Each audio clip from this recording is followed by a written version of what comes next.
आज की वीडियो में हम हाइपरटेंशन के बारे में बात करने वाले हैं, जिसे हम कहते हैं ब्लड प्रेशर का बढ़ जाना। हम जानेंगे इसका मैनेजमेंट कैसे किया जाता है।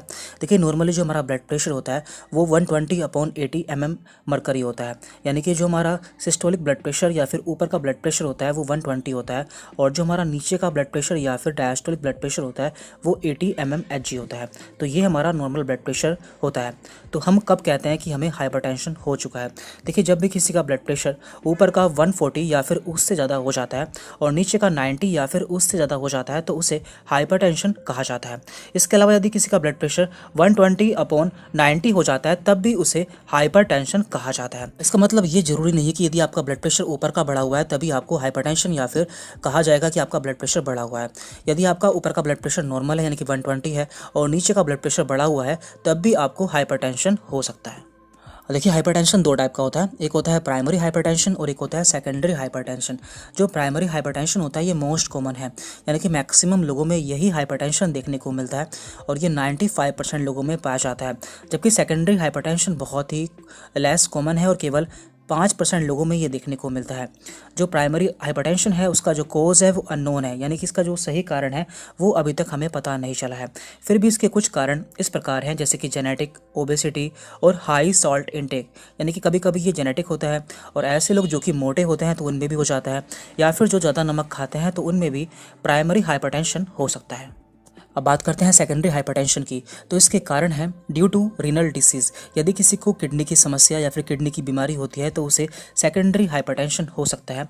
इसके अलावा हाइपर एल्डोस्टेरोन, यानी कि यदि किसी का जो एल्डोस्टेरोन हार्मोन होता है वो ज़्यादा सीक्रेट होता है तो उस समय भी सेकेंडरी हाइपरटेंशन हो सकता है। इसके अलावा कुछ ऐसी बीमारी होती है जिसके कारण सेकेंडरी हाइपरटेंशन हो सकता है।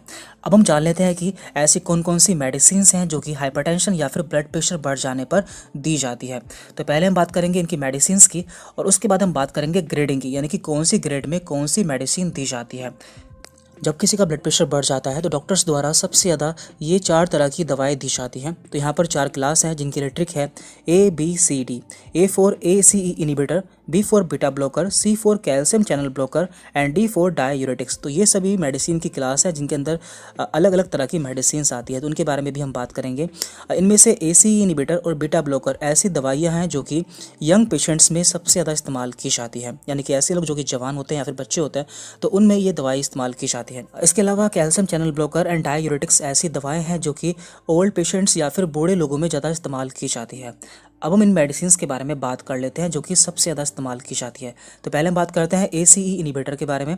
तो इसमें आती हैं लिसिनोप्रिल, रैमीप्रिल, इनालाप्रिल, यानी कि जिन भी मेडिसिन के लास्ट में प्रिल देखने को मिलता है वो सभी ACE इनिबिटर होती हैं और हाइपरटेंशन के केस में यूज़ की जाती है। और कौन सी मेडिसिन कब देनी होती है या फिर कौन सी ग्रेड के हाइपरटेंशन में देनी होती है इसके बारे में हम आगे बात करेंगे। इनमें से जो लिसिनोप्रिल है उसका एक बहुत ही अच्छा ब्रांड नेम है इनासे। इसके अलावा रैमीप्रिल का बहुत ही अच्छा एग्जाम्पल है रैमीप्रेस। इसके बाद यहाँ पर दूसरी क्लास है बीटा ब्लॉकर। तो इसके अंतर्गत आती हैं एटिनोलोल, प्रोपेनोलोल एंड बिसोप्रोलोल। तो इन सभी के लास्ट में आया है ओलोल। तो ये सभी बीटा ब्लॉकर होती हैं जो कि हाइपरटेंशन के लिए इस्तेमाल की जाती हैं, जिसमें से एटिनोलोल का एक बहुत ही अच्छा एग्जाम्पल है टेनोरमाइन। इसके बाद यहाँ पर तीसरी क्लास है कैल्शियम चैनल ब्लॉकर। तो ये भी ऐसी दवाएं होती हैं जो कि ब्लड प्रेशर बढ़ जाने पर दी जाती हैं।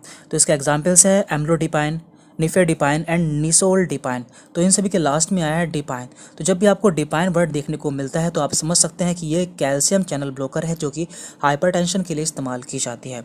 इनमें से एम्लोडिपाइन का एक बहुत ही अच्छा एग्जाम्पल या फिर ब्रांड नेम है एम्लोप्रेस। और लास्ट है यहाँ पर डाययूरेटिक्स। ये ऐसी दवाएं होती हैं जो कि हमारे यूरिनेशन या फिर हमारे पेशाब को बढ़ा देती है, जिससे हमारा ब्लड प्रेशर कम हो जाता है। और इसके अंदर आती हैं थायाजाइड। तो थायाजाइड भी कई प्रकार की होती है जिसके बारे में हम आगे बात करेंगे। और ये सभी ऐसी मेडिसिन्स हैं जो कि पेशेंट की कंडीशन और उसकी स्टेज को देखकर दी जाती है। तो हाइपरटेंशन की कौन कौन सी स्टेज होती है और उसमें कौन कौन सी दवाएं दी जाती हैं तो उसके बारे में हम जान लेते हैं। देखिए, हाइपरटेंशन या फिर हाई ब्लड प्रेशर की मेनली 4 स्टेज होती है। पहले यहाँ पर प्री हाइपरटेंशन, इसके बाद यहाँ पर स्टेज 1, स्टेज 2 एंड स्टेज 3। तो प्री हाइपरटेंशन में क्या होता है, इसमें हमें हाइपरटेंशन की शुरुआत होती है या फिर हल्का फुल्का हाइपरटेंशन होता है। तो इसमें जो हमारा नीचे का ब्लड प्रेशर होता है वो 80 से 89 के बीच में हो सकता है, और जो हमारा ऊपर का ब्लड प्रेशर या फिर हमारा सिस्टोलिक ब्लड प्रेशर होता है वो 120 से 139 के बीच में रह सकता है। इसके बाद है यहाँ पर स्टेज 1। तो स्टेज 1 में जो हमारा नीचे का ब्लड प्रेशर है वो 90 से 99 के बीच में रह सकता है, और जो हमारा ऊपर का ब्लड प्रेशर है वो 140 या फिर 159 के बीच में रह सकता है। इसके बाद है यहाँ पर स्टेज 2। स्टेज 2 में जो हमारा नीचे का ब्लड प्रेशर है वो 100 या फिर 100 से ऊपर हो जाता है, और जो हमारा ऊपर का ब्लड प्रेशर होता है वो 160 या फिर 160 से ऊपर हो जाता है। और लास्ट है यहाँ पर स्टेज 3। तो ये ऐसी कंडीशन होती है जिसमें हमारा ब्लड प्रेशर बहुत ज़्यादा बढ़ जाता है और यहाँ पर हमें इमरजेंसी की ज़रूरत होती है। तो स्टेज 3 के बारे में हम अगली वीडियो में बात करेंगे। फिलहाल हम यहाँ पर इन बाकी स्टेज के बारे में बात कर लेते हैं। तो पहले हम बात करते हैं प्री हाइपरटेंशन। तो प्री हाइपरटेंशन में हमें क्या करना चाहिए? तो इसके लिए ट्रीटमेंट है लाइफस्टाइल मॉडिफिकेशन, यानी कि हमें अपनी जीवन शैली को बदलना होता है। And number 2, no drug is given, यानी कि ऐसी कंडीशन में हमें कोई भी दवा नहीं दी जाती और हमें कोई भी दवा लेनी भी नहीं चाहिए। इसके बाद यहाँ पर है स्टेज 1। तो स्टेज 1 में भी हमें अपना लाइफस्टाइल तो मॉडिफाइड करना चाहिए, साथ में यहाँ पर हमें डाययूरेटिक्स दी जाती है। और यदि किसी को डाययूरेटिक्स से आराम नहीं मिलता है तो उसे ACE इनिबिटर या फिर बीटा ब्लॉकर मेडिसिन भी दी जा सकती है, और इन मेडिसिन के बारे में हम पहले ही जान चुके हैं। इसके बाद यहाँ पर है स्टेज 2। तो स्टेज 2 में भी हमें अपना जीवन शैली में चेंजेस करने होते हैं, और यहाँ पर हमें कॉम्बिनेशन थेरेपी दी जाती है, यानी कि हमें यहाँ पर 2 या 2 से ज़्यादा मेडिसिन का कॉम्बिनेशन दिया जाता है, जैसे कि डाययूरेटिक्स प्लस ACE इनिबिटर का कॉम्बिनेशन, या फिर कैल्शियम चैनल ब्लॉकर और बीटा ब्लॉकर का कॉम्बिनेशन। इसका एक बहुत ही अच्छा एग्जाम्पल है एम्लोकाइंट 80, जिसमें आपको कैल्शियम चैनल ब्लॉकर और बीटा ब्लॉकर दोनों मेडिसिन मिल जाती है। कैल्शियम चैनल ब्लॉकर से आपको इसमें एम्लोडिपिन मिल जाती है, और बीटा ब्लॉकर से आपको इसमें एटेनोलोल मेडिसिन मिल जाती है। तो इस तरह से हाइपरटेंशन का ट्रीटमेंट किया जाता है। अब बात करते हैं यहाँ पर हम लाइफस्टाइल मॉडिफिकेशन के बारे में, यानी कि आपको अपनी जीवन शैली में क्या क्या बदलाव करने होते हैं। तो पहला है यहाँ पर वेट रिडक्शन। यदि आपका वेट बढ़ा हुआ है तो आपको अपना वेट कम करना होता है। यदि आप अपना वेट 10 किलो कम कर लेते हैं तो आपका जो ब्लड प्रेशर है वो 10 mm मरकरी तक कम हो सकता है, या फिर आप उसे 10 पॉइंट तक घटा सकते हैं। नंबर 2 यहाँ पर है dash eating, diet approaches to stop HI। इसका मतलब होता है कि आपको अपनी डाइट के द्वारा अपने ब्लड प्रेशर को कम करना होता है। तो इसमें आपको फ्रूट, वेजिटेबल और लो फैट डेयरी प्रोडक्ट खाने होते हैं, जिससे आपका जो ब्लड प्रेशर है वो 10 mm मरकरी तक कम हो सकता है।